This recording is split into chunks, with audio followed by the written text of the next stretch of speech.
പോട്ടെ സർ.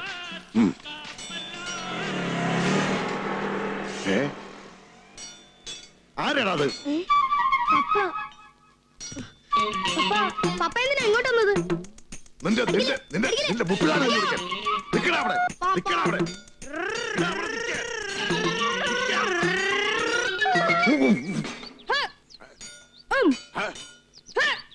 ചാടി കെട്ടി ഇടത് കാല് മുന്നോട്ട് വെച്ച് വലത് കാല് മുന്നോട്ട് വെച്ച് തിരിഞ്ഞു ചാടി.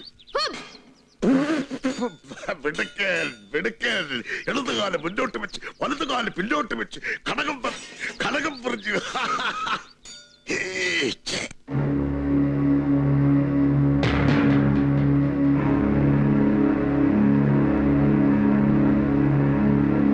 അളിയാ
എന്താ?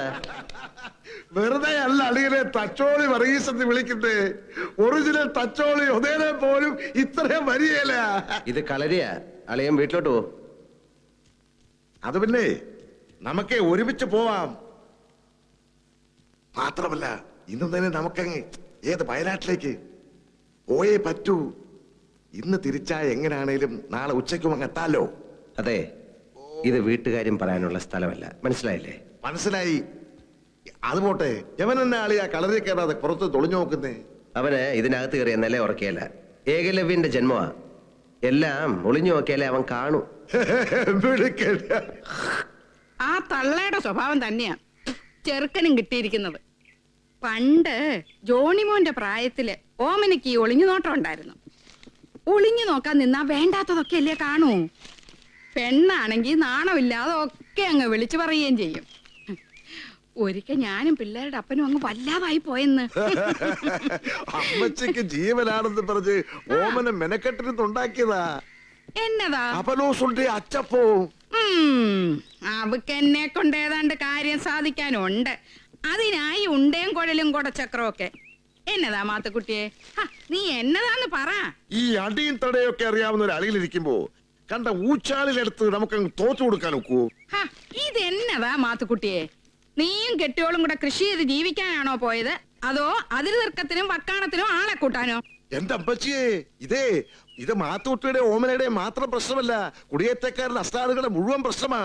അവിടുത്തെ അന്യജാതിക്കാരും മുള്ളും മടക്കി കൊടുത്ത് മീശയും പിരിച്ച് ആരാടാതെ ചോദിക്കുമ്പോ നമ്മൾ എന്നാ വേണം? ഓശാല പാടണോ? നിന്റെ മൂക്കിന് താഴെ ഏതാണ്ട് പറ്റിയിരിക്കുന്നു. തുടച്ചു കള. ഏ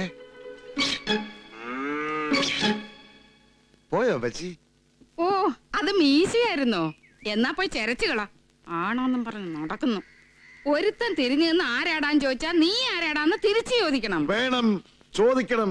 അത് ഞാൻ ചോദിക്കുന്നതും തച്ചോളി വർഗീസ് ചോദിക്കുന്നതും തമ്മിൽ വ്യത്യാസമുണ്ട്. വർഗീസ് ആരാ? അന്യനാണോ? ഓമനയുടെ നേതാക്കളല്ലയോ? അവളിൽ എത്ര കത്തയച്ചു, എത്ര പേരെ പറഞ്ഞയച്ചു, എന്നിട്ട് അളിയിലെന്ന് അങ്ങോട്ട് തിരിഞ്ഞു നോക്കിയോ? ഒരൊറ്റ തവണ അവിടം വരെ വന്നിരുന്നെങ്കിൽ അവന്മാർ ഇത്രയും കയറങ്ങ് മൂക്കയിലായിരുന്നു. ഇനി ഇപ്പൊ എന്ത് തടസ്സം ഉണ്ടായാലും ശരി, അളിയിലേയും കൊണ്ടേ ഞാൻ പോകൂ. അമ്മച്ചി ഒന്ന് കടുപ്പിച്ചു പറഞ്ഞാ മതി, അവൻ വരും. വരും വരും. അവന്റെ അപ്പനുണ്ടല്ലോ, നടുവിലെ കുന്നിൽ കളരി ഗുരുക്കൾ അഗസ്ത്യൻ വൈദ്യൻ. അതിയാനേക്കാൾ 7 മടങ്ങിന് മനസ്സുറപ്പുള്ളവനാ വർഗീസ്. കളരിയുടെ നേരും നെറിയും വിട്ട് ഒരു കാര്യത്തിനും അവനെ കിട്ടുകയില്ല. അതിന് നിങ്ങൾ ആരും മഞ്ഞുകൊള്ളുകയും വേണ്ട. ചേടാ, ഞാൻ പിന്നെ എങ്ങനാ തിരിച്ചു പോകുന്നേ? മാത്തുക്കുട്ടി വേണമെങ്കിൽ ഒരു കാര്യം ചെയ്, ആ പുത്തൂരാനെ വിളിച്ചോണ്ട് പോ. എന്നാത്തിന്? എന്നാത്തിനാന്നോ? അയ്യോടി, അവൻ അന്യനൊന്നും അല്ലല്ലോ, നിന്റെ പെമ്പിളയുടെ അനിയത്തിയുടെ കെട്ടിയോനല്ലയോ? പിന്നെ ആ, നിനക്കെന്താ ഒരു പുജ്ഞം? അവൻ ചില്ലറക്കാരനാണോ? ഒന്നുമില്ലേലും അവൻ വലിയൊരു കളരിക്കാരനല്ലയോ? മെയ് കണ്ണാകണം. നോട്ടമുണ്ടല്ലോ, അത് ശത്രുവിന്റെ കണ്ണിൽ നിന്നും മാറ്റരുത്. കണ്ണിൽ നോക്കി അവൻ എത്രക്കാരനാണെന്ന് അറിയണം. എന്നിട്ട് ഇടത്തെ കൈ ഇങ്ങനെ പൊക്കി വലത്തെ കൈ കൊണ്ട് കത്തി കത്തി മുരുകളെ, ഇത് ഒന്നുകൂടെ അങ്ങ് പിടിപ്പിച്ചാട്ടെ, അപ്പൊ വേദന അങ്ങ് പോകും. വാറ്റാ.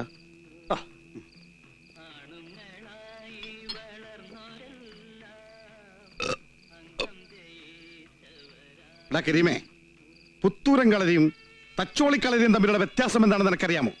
അറിയാം. ഒന്ന് പറഞ്ഞാട്ടെ. ഞങ്ങളെ പോലെ ഈ തൊഴിലുകൊണ്ട് ജീവിക്കുന്നവരെ വർഗീസ് അങ്ങോട്ട് കയറ്റുകയല്ല. അത് തന്നെ.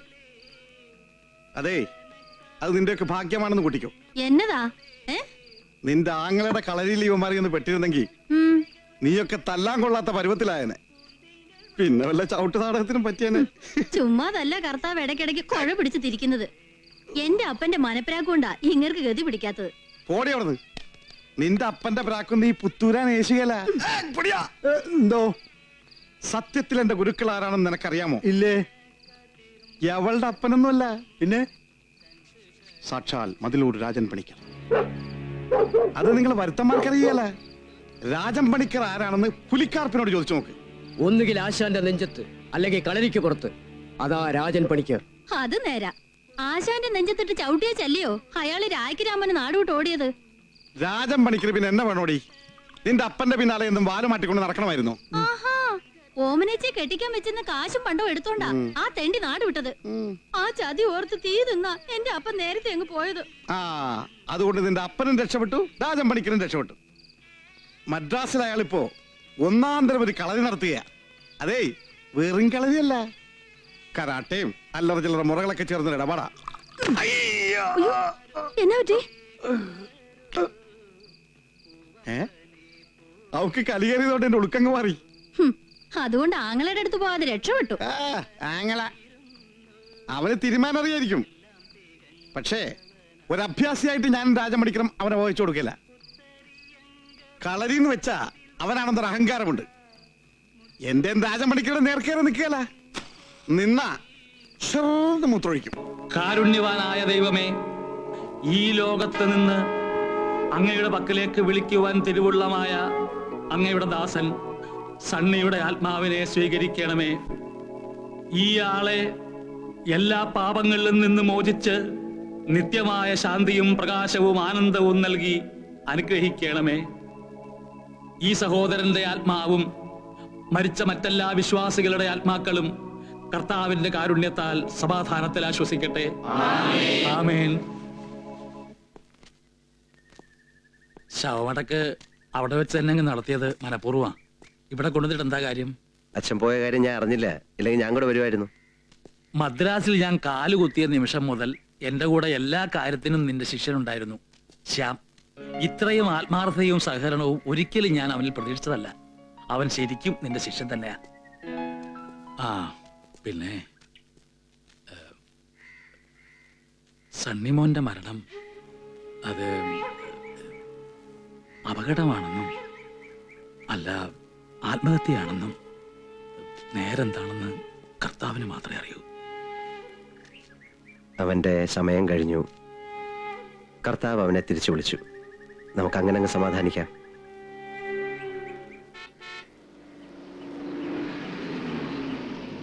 ആഹാ, ആരായത്? കേറി വന്നാട്ടെ, അകത്തോട്ടിരിക്കാം. വേലിയാമോ, ഓ, ഈ ഇടവകയിലുള്ളവരുടെയും നാട്ടുകാരുടെയും പ്രശ്നങ്ങളിൽ ഈ വർഗീസ് എന്നത്തിന് ഇടപെടുന്നത്? ട്രേസി ഇരുന്നാട്ടെ. അനാഥാലയത്തിൽ ചെറുക്കൻ ആത്മഹത്യ ചെയ്താണെന്ന് അവനിപ്പോ പറഞ്ഞു നടക്കുന്നത്. അതുപോട്ടെ, കണ്ടവന്റെ കട തുറപ്പിക്കാൻ അവൻ എന്നത്തിന് നടക്കുന്നേ? അത് നെറുകടല്ലോ വേലിയമ്മേ. അവൻ നേരുള്ളവനാ. അവറാച്ചൻ മുതലാളിക്ക് അറിയാവല്ലോ. അവന്റെ അപ്പം നെറിയേടിന് കൂട്ടു നിന്നിട്ടുണ്ടോ? എന്നെ ഒന്നും മിണ്ടാത്തെ. ഓ, ഞാൻ ഭാരതി നോക്കുക. പരതണ്ട പരതിയാ കിട്ടുകയില്ല. അതല്ല എന്റെ എലിയമ്മേ, പിന്നെ ഞാൻ ആ നക്സലുകാരുടെ വെടിയുണ്ട് തപ്പുക. അത് കൈ തടഞ്ഞാലേ വർത്താനത്തിന് ഉഷാറ് വരും. എന്നായാലും അന്ന് നക്സലുകാർ അവറാച്ചൻ മുതലാളിയെ വെടിവെച്ചത് കൊണ്ട് അങ്ങനൊരു കുണം കിട്ടി. ആ, കിട്ടി. ഓ, സമാധാനായി. എലിയമ്മേ, വർഗീസിനെ ഇങ്ങനെ വിട്ടാ പറ്റിയല്ല. എന്തെങ്കിലും ഒന്ന് ചെയ്യണം. ഈ അരിക്കച്ചോടോ അബ്കാരി ഇടപാടും കൊഞ്ചും കൃഷിയൊക്കെ ഒരാൾ തനിച്ചു കൊണ്ടുപോകാന്ന് പറഞ്ഞാൽ കളിച്ച കാര്യമല്ല. അതിനാ രാജമണിക്കൊരു കൂടില്ലയോ? പിന്നെന്നാ വേണം? ഓ, അവൻ കൂലിക്ക് ഇതെല്ലാം നടക്കുന്ന അലവലാതിയല്ലയോ. എന്റെ നിവൃത്തിയോടുണ്ട് നമ്പുന്നല്ലാതെ എന്നോട് കൂറ് കാണിക്കുക. അവനാരാ? എന്റെ മരുമോനോ? അവനെ മദ്രാസിൽ ഞാൻ ഇങ്ങോട്ട് വലിക്കാൻ പോവാ. ഇവിടെ എന്റെ നോട്ടപ്പാട് നിന്നില്ലെങ്കിൽ അവൻ എന്നെ കൂടെ അങ്ങ് വിഴുങ്ങും. അവൻ അണ്ടക്കരണമില്ലാത്തവനാ. എന്റെ വർഗീസിന് പോലും പറഞ്ഞു കൊടുക്കാത്ത അടവുകൾ അവന്റെ അപ്പം പഠിപ്പിച്ചു കൊടുത്തത് രാജനാ. എന്നിട്ട് അവൻ തിരിച്ച് എന്നതാ ചെയ്തതെന്ന് അവറാച്ചൻ മുതലാളിക്ക് അറിയാവില്ല. പൊന്നും പണവും പോയത് ഓർത്തല്ല, അവൻ ചതിച്ചല്ലോ എന്ന് ഓർത്തിട്ടാ അത് ഞാൻ നേറി ചത്തത്. പക്ഷേ ഈ വലിയറക്കിൽ അവറാച്ചനെ ചതിക്കണമെങ്കില് അവൻ ഇനി ഒരു 7 ജന്മം ജനിക്കണം.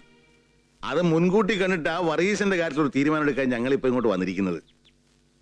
നമ്മൾ രണ്ടു കൂട്ടരും മനസ്സിൽ വെച്ചോണ്ടിരുന്നിട്ട് കാര്യമില്ലല്ലോ. ആനിക്കും വർഗീസിനും പ്രായം കൂടി വരികയല്ലയോ. കല്യാണം കഴിഞ്ഞാൽ മദ്രാസിലെ ബിസിനസ് അവനെ ഏൽപ്പിക്കാനാ എന്റെ പ്ലാൻ. MA ഇംഗ്ലീഷൊക്കെ ഉള്ളതുകൊണ്ട് അവനവിടെ കത്തിക്കേറും. ആനിമോടെ വിശേഷം എന്തുണ്ട്? ഇനി വരാറായില്ലയോ? ഈ BAക്ക് MAക്ക് പഠിക്കുന്നതിലാണോ കലാക്ഷേത്രത്തിലെ പഠിത്തം?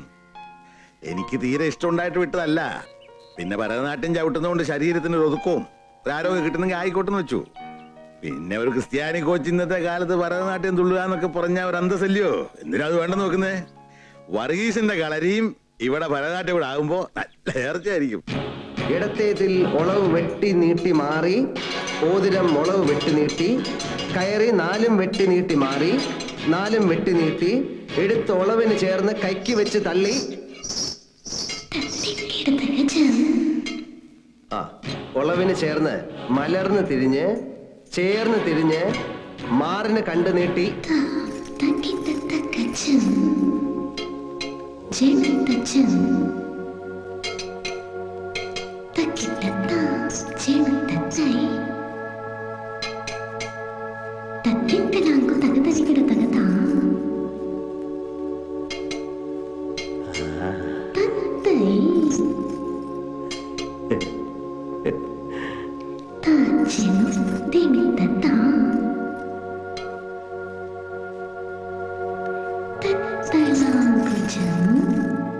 കട്ടാരം വീതെടുത്ത് വലത്ത് കയറി വീതെടുത്ത് ഇടത്ത് കയറി വലത്ത് വെച്ച് നീട്ടി.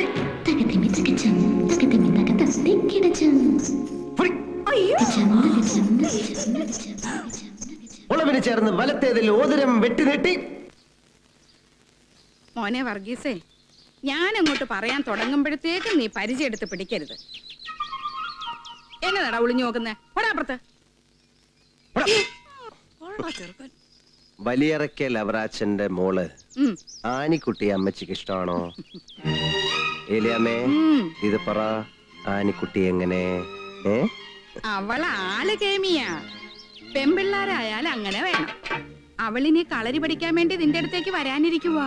അതെ, അവള് സ്വന്തം ഇഷ്ടത്തിന് വരുവാന്നോ അതോ അമ്മച്ചിയും അവറാച്ചൻ മുതലാളിയും കൂടെ അവളെ കച്ച കെട്ടി ചിറക്കുവാന്നോ? അവള് കളരിയിൽ എന്തോ ലിസർച്ച് ചെയ്യാനോ മറ്റോ വരുവാ. ലിസർച്ച് ചെയ്യാൻ എന്താ? ഒന്നുമില്ല. അല്ലാതെ നിന്നെ മയക്കാനൊന്നും വരുവല്ല. വന്നോട്ടെ, എനിക്കൊരു വിരോധമില്ല. പക്ഷെ അവളെ എന്റെ തലയെ കെട്ടിവെക്കാൻ നോക്കണ്ട, അത് നടക്കില്ല. അവക്ക് എന്നതാടാ ഒരു കുഴപ്പം? അവക്കൊരു കുഴപ്പമില്ല. അവളുടെ അപ്പനാ കുഴപ്പം. അയാൾ ആ രാജൻ പണിക്കരെ വിലക്കെടുത്ത പോലെ എന്നെ വിലക്കെടുക്കാൻ നോക്കുക, അത് നടക്കുകയില്ല. എടാ മോനെ, രാജൻ പണിക്കരാരാ നീ ആരാണെന്ന് അവറാച്ച മുതലാളിക്ക് നല്ലോണം അറിയാം. നീ അങ്ങേരുടെ മരുമോനായിട്ട് വേണം രാജൻ പണിക്കരെ ഒരു പാഠം പഠിപ്പിക്കാൻ. ഇത് അവറാച്ചന്റെ ആഗ്രഹമല്ല, എന്റെ ആഗ്രഹവും. ഈ വർഗീസ് അച്ഛൻ ഒരു ഭയങ്കരനാ, എന്നെ മൈൻഡ് ചെയ്യത്തേയില്ല. മോൾ അതൊന്നും കാര്യമാക്കണ്ട, അതൊക്കെ അവന്റെ ഓരോ അടവുകളല്ലയോ. ഞാൻ തലശ്ശേരി പോയി അവിടുത്തെ കളരി പഠിക്കാൻ പോവാ. മോള് വർഗീസിന്റെ കളരി തന്നെ പഠിക്കണം. അതെ, എന്റെ അവറാച്ച മുതലാളിയുടെ ഒരു ആവശ്യമാ, അറിയാവോ? എന്നതാ? മോക്ക് അവനെ ഇഷ്ടമല്ലയോ? ഇതാ എനിക്ക് പിടിക്കാത്തത്. ഇഷ്ടമാണെന്ന് പറയാൻ മേലെങ്കിൽ ദാ എന്നെ ഒന്ന് പിച്ചിക്കോ. ഈശോ, ഓ, എന്നാ വേദനയാ. അത് ശരി, അത്രയ്ക്ക് ഇഷ്ടമാണോ? എന്നാലേ അവനാണെങ്കി ഈ ജന്മം പെണ്ണ് കെട്ടുകയില്ലാന്ന് വാശി പിടിച്ചിരിക്കുക. അവനെ അങ്ങനെ അങ്ങ് വിട്ടാ പറ്റുകയല്ലോ. ശരിയാ, അവനെ കൊണ്ട് നീ അടിയറവ് പറയിക്കണം. അവന്റെ അപ്പനുണ്ടല്ലോ, നടുവിലെ കുന്നിൽ കളരി കുരുക്കൾ അഗസ്ത്യൻ വൈദ്യൻ. ഈ പെണ്ണെന്ന് കേട്ടാ അപ്പ ഉറുമിയെടുത്ത് വീശുന്ന കൂട്ടത്തിലായിരുന്നു. ഒടുവിൽ ഈ ഏലിയ അമ്മ ഇടത് വീശി വലത് വീശി വലിഞ്ഞമർന്ന് എന്ന് പറഞ്ഞ പുള്ളിക്കാരൻ ആ വരുതിക്കേ നടക്കുന്നായി, അറിയാവോ? പെണ്ണിന്റെ ചന്തവും ഡാൻസും കൂത്തുമൊക്കെയാ അവരുടെ ഉറുമിയും വാളും ഒക്കെ. മേനകാന്നും പറഞ്ഞൊരു മാലാഹ കൊച്ചിനെ പറ്റി കേട്ടിട്ടുണ്ടോ? അവളെ വലിയൊരു പുണ്യാളനുണ്ടായിരുന്നല്ലോ, എന്നതായുടെ പേര്? മിശികാപുത്രൻ. അയ്യോ അമ്മച്ചി, മിശികാപുത്രനല്ല, വിശ്വാമിത്രൻ. ആ, എന്നാ മാങ്ങാത്തൊലിയെങ്കിലും ആവട്ടെ. അവൾ അയാളെ കൊണ്ടൊരു കൊച്ചിനെ ഉണ്ടാക്കി. ദേ, ഒരു കാര്യം ഞാൻ പറഞ്ഞേക്കാം. മണവാളന്റെ കുപ്പായം ഇടിയിച്ച് നീ അവനെ അൾത്താരയുടെ മുന്നേ കൊണ്ടുവന്ന് നിർത്തണം. ഏറ്റെന്ന് പറയാൻ മേലെങ്കിൽ